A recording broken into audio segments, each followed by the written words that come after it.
pour la deuxième audience, Seyni Oumarou l'a accordé au secrétaire général de l'Union parlementaire africaine, UPA. Ce dernier est allé décrire au président de l'Assemblée nationale l'Union parlementaire africaine, UPA. Je lui ai dit que voilà, c'est une organisation de coopération interparlementaire et qui œuvre à la promotion de la paix, de la démocratie et du développement durable ainsi que des droits de l'homme. Donc j'ai eu à lui dire que bientôt nous allons avoir une activité à Djibouti et que ça va être la conférence des présidents de l'Assemblée nationale de l'Afrique. Donc voilà, et j'ai souhaité qu'il m'accompagne de son soutien parce que dans ce genre d'organisation, on a besoin surtout du soutien de son pays. Donc j'ai sollicité ce soutien et il m'a assuré que vraiment il est de cœur avec nous. Au cours de ces deux audiences, les deux personnalités ont réitéré leurs félicitations à Seyni Oumarou pour sa brillante élection à la tête de l'institution, mais également lui exprimer leur solidarité suite à l'attaque dont ce domicile a été l'objet il y a de cela quelques semaines. Le ministre de la Défense nationale, Al-Kassoum Indatou, a procédé ce matin à Tilia à l'inauguration du centre d'entraînement des forces spéciales de Tilia en présence du ministre de l'Intérieur, Arkash Alada. La création de ce centre rentre dans le cadre de la lutte contre le terrorisme au Niger. Ouma Jamila Moudanchourou, Yazirabiou. Un nouveau joyau, un palier de plus dans la lutte contre le terrorisme au Niger. Le centre d'entraînement des forces spéciales de Tilia, CEFS des forces armées nigériennes. Un centre né de la volonté des autorités nigériennes en raison des défis sécuritaires complexes auxquels le Niger est confronté depuis plusieurs années. Au total, 2,6 milliards de francs CFA ont été injectés pour faire jaillir ce pôle d'excellence dans l'entraînement des unités spéciales confrontées aux groupes armés terroristes. Dans cet engagement sécuritaire aux côtés du Niger, je pense la CEFS, le centre d'entraînement des forces spéciales du Niger, pour nous, Allemagne, c'est un projet phare. Ça a suivi l'approche que nous avons toujours essayé de suivre. Le Niger avait un plan, le Niger avait une idée, le Niger avait une proposition. Et nous, par conviction, par ce que vous nous avez démontré, que vous vouliez faire ici, nous avons suivi et nous avons soutenu ce plan. Une unité qui vient renforcer les forces armées nigériennes dans leur croisade contre les groupes terroristes. La création de ce centre de la cérémonie inaugurale se déroule aujourd'hui, s'inscrit dans le cadre de la montée en puissance des unités de commandement des opérations spéciales en général et en particulier du 41e bataillon spécial d'intervention de Tilia. En effet, face à l'insécurité grandissante au Sahel, les forces armées nigériennes doivent s'adapter perpétuellement aux exigences sécuritaires afin de mieux garantir l'intégrité du territoire national et la protection des populations. Graduellement, depuis 2013, les autorités se sont engagées face à l'évolution de la situation sécuritaire internationale de faire de notre armée une armée moderne capable de faire face à tous les types de menaces et particulièrement terroristes. Le ministre de la Défense nationale, Al-Kassoum Indatou, et son homologue de l'Intérieur, Al-Kash Al-Hada, ont par ailleurs visité les équipements du 41e bataillon spécial d'intervention de Tilia. La délégation ministérielle a enfin suivi une démonstration sur le site de combat en zone urbaine. Les rideaux sont tombés sur les travaux de la 14e revue sectorielle de l'eau et de l'assainissement. La cérémonie de clôture qui s'est déroulée cet après-midi en présence du ministre de l'Hydraulique et de l'assainissement, Ismaël Daouda. Cette revue sectorielle 2021 a été l'occasion pour les participants d'analyser les avancées réalisées, les défis et les perspectives qui s'offrent à notre pays dans l'atteinte des objectifs du développement durable relatifs à l'accès à l'eau potable et à l'assainissement. À l'issue de 3 jours de réflexion, les acteurs de l'eau et de l'assainissement ont émis des recommandations à l'endroit de l'État, des partenaires techniques et financiers et aux collectivités territoriales. À l'endroit de l'État, Rendre effectif le transfert de compétences et des ressources de l'État aux collectivités territoriales dans le domaine de l'hydraulique et de l'assainissement. À l'endroit des partenaires techniques et financiers, renforcer le financement pour la mise en œuvre du PROSEA et du PAGIR. À l'endroit des collectivités territoriales, s'approprier des différents documents du secteur, notamment le Code de l'eau, Code des marchés publics, PROSEA, PAGIR, DPPD, Guide ATPC, Guide SPE et la Stratégie nationale de l'hydraulique pastorale. Ces recommandations seront prises en compte dans la mesure du possible, a indiqué le ministre de l'Hydraulique et de l'Assainissement dans son discours de clôture. Au-delà de leur qualité technique, les résultats auxquels vous êtes parvenus sont d'une portée politique. Je puis vous assurer que les résultats de vos travaux seront portés à la connaissance des plus hautes autorités de la 7e République. Donc soyez également rassurés que le gouvernement du Niger prendra toutes les dispositions pour créer les conditions nécessaires à la mise en œuvre des recommandations et conclusions issues de cette revue. Les participants ont par ailleurs adressé leurs remerciements aux autorités régionales et aux partenaires techniques et financiers pour leur appui multiforme dans le secteur de l'eau et de l'assainissement. Dans le cadre de l'accompagnement au programme de retour des personnes déplacées internes sur leur terre d'attache, le conseil régional de Difa a mis ce matin à la disposition du comité chargé de la question un important don. C'est le gouverneur de la région qui a présidé la cérémonie de réception. Abdraman Boukari, Abdraman Majiri. À travers ce élan de solidarité, il s'est donc agi pour le conseil régional d'apporter sa part contributive au programme de retour des déplacés internes dans leur village d'origine, lancé depuis le 20 juin dernier. La cérémonie qui consacre ainsi la remise de ce don composé de 5 tonnes de riz, 500 litres d'huile et d'une somme d'1 demi-million de francs CFA. Intervenu ce jeudi, s'est déroulé sous la présidence du gouverneur de la région de Difa, M. Issa Lemine. Occasion pour le président du conseil régional, M. Koro Jidala, dans sa note introductive à la cérémonie, de réitérer l'engagement de son institution à soutenir ce programme. Le conseil régional de Difa a bien voulu vous remettre ce modeste don pour contribuer vraiment aux efforts que l'État et ses partenaires sont en train de faire. Un réel motif de satisfaction pour le gouverneur Issa Lemine au regard du caractère opportun de cet appui. Nous saluons votre esprit de solidarité en faveur de nos populations et votre accompagnement à ces désirs de nos populations de retourner dans leur village. Parce que ce qu'il faut retenir, ces retours, c'est la volonté d'avoir des populations. Et le président a dit oui, on vous soutient et c'est pourquoi il y a l'engagement fort du président de la République. Sinon, c'est une décision des populations de retourner. C'est un vœu qui date de longtemps, mais qui ne s'est concrétisé que ces derniers jours. Pour finir, le gouverneur de la région de Difa a rassuré les uns et les autres que cet appui venu à point nommé et qui sera utilisé à bon escient ira droit aux légitimes bénéficiaires.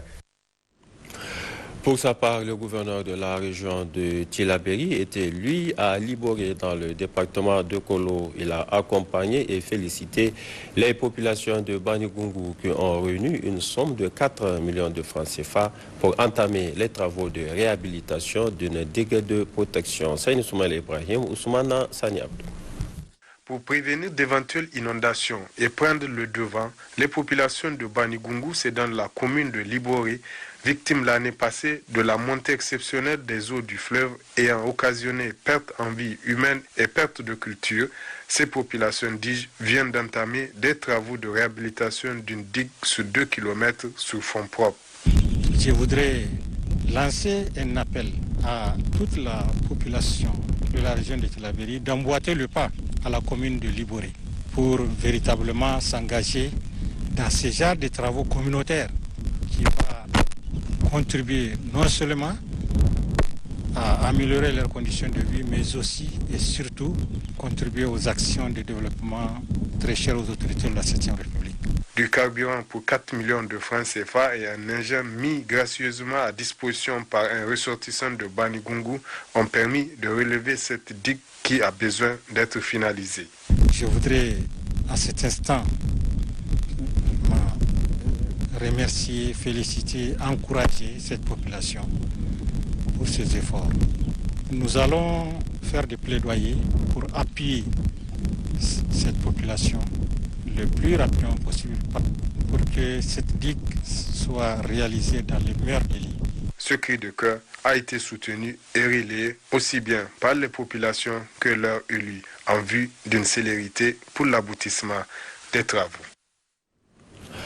Célébration ce jour 15 juillet 2021 de la journée de la démocratie et de l'unité nationale de la Turquie. À cette occasion, l'ambassade de la République de Turquie au Niger a organisé une conférence de presse, dans laquelle l'ambassadeur a décliné l'historique des événements héroïques de son pays. Aminatou Garba, Hassan Moussa. La Turquie célèbre chaque 15 juillet la journée de la démocratie et de l'unité nationale. Une commémoration à l'honneur des martyrs qui, au soir du 15 juillet 2016, ont sacrifié leur vie suite à une tentative de coup d'État perpétré en Turquie. Dans le cadre du 5e anniversaire de ce triste événement, l'ambassadeur de la Turquie au Niger est revenu sur l'acte héroïque de la population qui donne ainsi un signal fort au monde entier. La nuit de 15 juillet 2016, l'État et le peuple turc ont découvert le plus grand complot de cette structure opérationnelle secrète. C'est avec une ferme détermination que l'État turc continue sa lutte ferme contre la FETÖ, tant à l'intérieur de la Turquie qu'à l'étranger. Mustafa Türker Ari a par ailleurs salué la coopération fraternelle et amicale que le Niger et la Turquie entretiennent. Je voudrais exprimer toute notre gratitude au gouvernement de la République du Niger ainsi qu'au peuple frères et amis du Niger.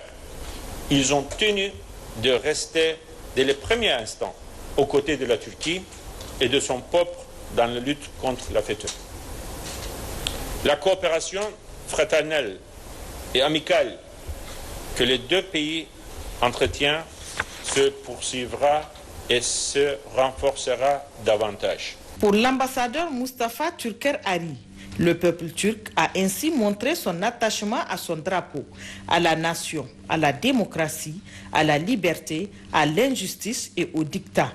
Au cours de cette conférence de presse, une projection d'un film de court-métrage sur les événements a été projetée, suivie d'une exposition des œuvres de la Turquie. La fête de Tabaski ou l'Aïd El-Kébir s'annonce à grands pas à Niamey au niveau des différents marchés et autres lieux de vente de bétail. Là, on constate une timide affluence des clients et une légère baisse du prix des moutons. La tendance des prix du bétail à Niamey, c'est dans ce reportage signé Nana Maria Moutari et Hamidou Abdoulaye. Les différents marchés de bétail de Niamey et autres artères de la ville enregistrent depuis quelques jours un flux massif de moutons et de chèvres en provenance de l'intérieur tout comme de l'extérieur du pays. En effet, la Oumma islamique se prépare activement pour célébrer la fête de l'Aïd el-Kébir ou fête de l'immolation des moutons conformément aux préceptes de la religion. Au marché Tourakou, tout comme au marché de bétail de Niamey 2000, l'ambiance bat son plein. Certains vendeurs se disent déjà satisfaits et d'autres, par contre, attendent toujours les tout premiers clients. Pour le moment, c'est un peu. Oh, elle vient un peu, mais pas du tout. Parce qu'il y a des gens qui ne payent pas pour déposer. Il faut la veille de Tabaski. Ils vont venir pour payer. Le prix des moutons, vraiment, ça reste comme tel, comme on le savait, quoi. Le prix, ça varie, quoi. Mais le prix, on ne peut pas dire que ça monte. Chaque fois que la fête du Tabaski approche, vous savez, le prix ne peut pas être le même que les jours passés. Il y a des moutons de 100 000, il y a des moutons de 60 000. Il y a des moutons de 250 jusqu'à combien que tu veux, il y en a ici. Par rapport au prix, la température est stable, souligne un client trouvé sur place comparativement à l'année passée. Bon, voilà, maintenant, le prix, c'est un peu abordable parce que les moutons là, tu vois, Moi, j'ai demandé ça jusqu'à 160 000, mais il a dit 200 000 son dernier prix. Donc, l'année passée, là, même si tu as 300 000, moutons là, tu ne peux pas gagner ça. En ce qui concerne la faible affluence du marché, cela est dû au fait que les fonctionnaires n'ont pas encore perçu les salaires du mois de juillet. Comparativement à l'année passée où les frontières étaient fermées à cause de la pandémie de la Covid-19, cette année, les prix des animaux sont à la baisse et mieux au fur et à mesure que l'on s'achemine vers le jour de la fête, l'abondance du bétail peut encore faire baisser les prix des moutons. Oui, parlant tendance à Covid-19 au Niger, les résultats des examens virologiques de ce jour, 15 juillet 2021, se présentent comme suit 4 nouveaux cas positifs notifiés ce jour, dont 3 chez les voyageurs demandeurs de tests PCR Covid-19 et 1 chez les alertes sur 460 tests réalisés à la Covid-19, dont 3 de sexe féminin, 1 de sexe masculin. Ces 4 cas positifs proviennent de la région de Niamey. Aucun décès enregistré à ce jour. À ce jour, sur 124 159 personnes testées, 5 554 sont déclarées positives à la COVID-19, parmi lesquelles 5 267 guéris, 194 décès, 94 cas actifs, 4 en hospitalisation, dont aucun en réanimation. Le gouvernement attire l'attention des populations sur le fait que le virus circule fortement au niveau communautaire avec de plus en plus de cas présentant des signes souvent graves. Aussi, le gouvernement invite la population au respect strict de toutes les mesures prises, à savoir le port de masque, le lavage des mains à l'eau et au savon et l'utilisation du gel hydroalcoolique et à se faire vacciner contre la COVID-19. Pour toute information, appelez le 15 ou le 93 59 18 02. Intempéries en Allemagne, ce qui nous amène à la page internationale. La zone ouest du pays a été balayée par de graves intempéries la nuit dernière. Les secouristes sont débordés et l'on déplore 30 morts et une cinquantaine de personnes portées disparues. C'est une ville entièrement sinistrée, prisonnière des eaux. Schuld, au sud de Bonn. Ici, 6 maisons en bord de rivière se sont effondrées cette nuit, entre 50 et